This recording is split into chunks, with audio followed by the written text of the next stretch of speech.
రెగ్యులర్గా చేసుకునే రైస్లు వెరైటీలు అన్నీ బోర్ కొట్టేశాయా? అలా అయితే ఇవాళ మనం ఒక కొత్త super tasty iron rich palak paneer rice హెల్దీగా, కలర్ఫుల్గా అండ్ అందరికీ నచ్చేలాగా ఒక రెసిపీ అయితే మీ ముందుకు తీసుకొచ్చేసాం. ఐరన్ బూస్ట్ కావాలి, ప్రోటీన్ కూడా కావాలి, బట్ టేస్ట్ మాత్రం నేను కాంప్రమైజ్ అవ్వను అనుకుంటే మాత్రం ఈ రెసిపీ పర్ఫెక్ట్ అండి. లంచ్ బాక్స్ కైనా, డిన్నర్ కైనా, ఈవెంట్స్ కైనా సరే క్విక్ 1 పాట్ మీల్ లాగా కూడా మీరు ఇది ప్రిపేర్ చేసుకోవచ్చు. ఇక ఆలస్యం ఎందుకు, దీనికి కావలసిన ఇంగ్రీడియంట్స్ ఏంటో ఒకసారి అయితే చూసేద్దామా. ముందుగా ఒక 3-4 కట్టల పాలకూర అయితే తీసుకున్నట్టయితే సరిపోతుంది. తర్వాత క్యాష్యూ నట్స్, తర్వాత మనకు కావాల్సిన మసాలాలు, కారపొడి, గరం మసాలా, ధనియాల పొడి, ఆ తర్వాత కసూరి మేతి, ఒక్క మీడియం సైజ్ ఉల్లిపాయ, 4-5 పచ్చిమిరపకాయలు, 2 ఎండు మిరపకాయలు, ఆ తర్వాత బాస్మతి రైస్, ఉప్పు, జింజర్ గార్లిక్ పేస్ట్. నేను ఇక్కడ 4 కప్పుల బాస్మతి రైస్ తీసుకున్నాను.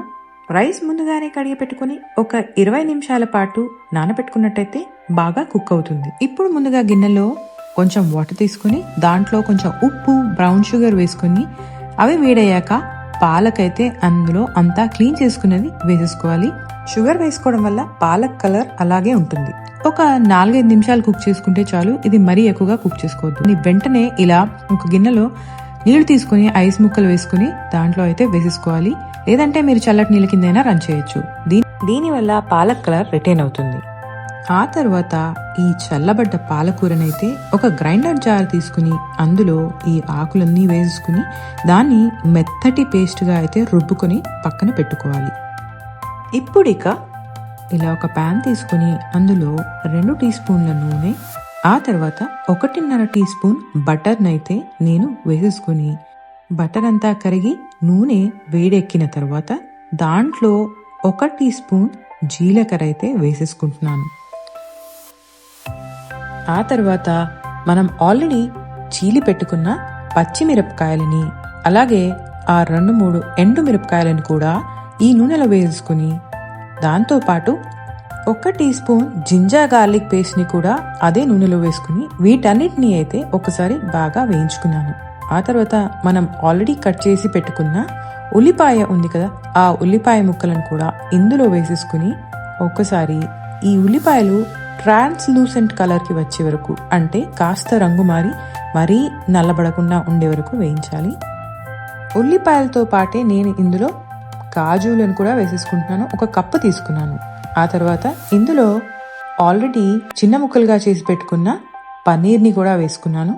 1 teaspoon kasuri methi, 1 teaspoon ఉప్పు వేసుకుని ఆ ఉప్పు, కసూరి మేతి అంతా పన్నీర్కి, కాజు ముక్కలకి బాగా పట్టేలాగా ఒకసారి కలుపుకొని ఈ పాలక్ పేస్ట్ ని కూడా అందులో అయితే కొంచెం వేసుకుంటున్నాను.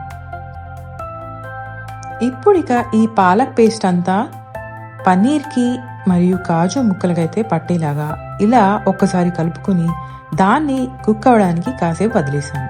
అది కాస్త కుక్ అయిన తర్వాత, పచ్చి వాసన పోయిన తర్వాత ఆ కారపొడి 1.5 టీ స్పూన్, ఆ తర్వాత 1 టీ స్పూన్ ధనియాల పొడి, ఇంకాస్త కసూరి మేతిని కూడా ఇందులో వేసుకుని అయితే ఒకసారి ఇలా బాగా కలిపేసుకున్నాను.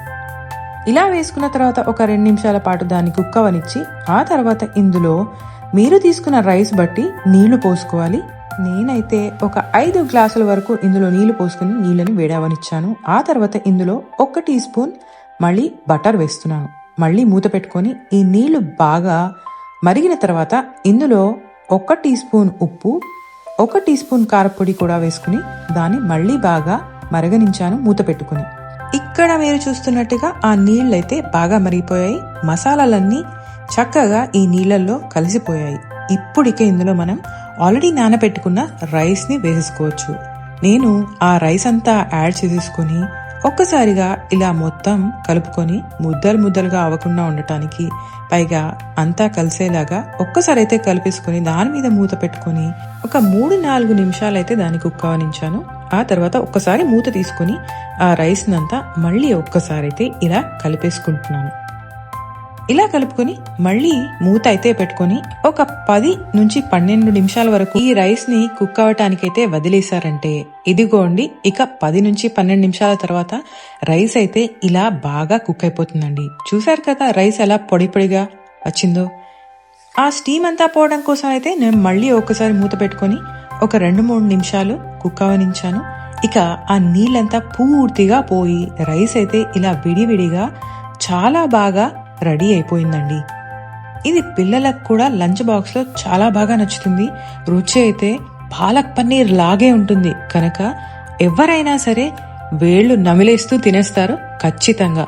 మీరు కూడా ఈ రెసిపీని ఇంట్లో ట్రై చేసుకుని మీకెలా అనిపించిందో మాకైతే కామెంట్స్ లో చెప్పేయండి. ఇలాంటి మరిన్ని వీడియోస్ తో మీ ముందుకి మళ్ళీ వచ్చేస్తాం. అంతవరకు లైక్ చేయటం, షేర్ చేయటం, సబ్స్క్రైబ్ చేయడం అయితే మర్చిపోకండి. ఇక సెలవు.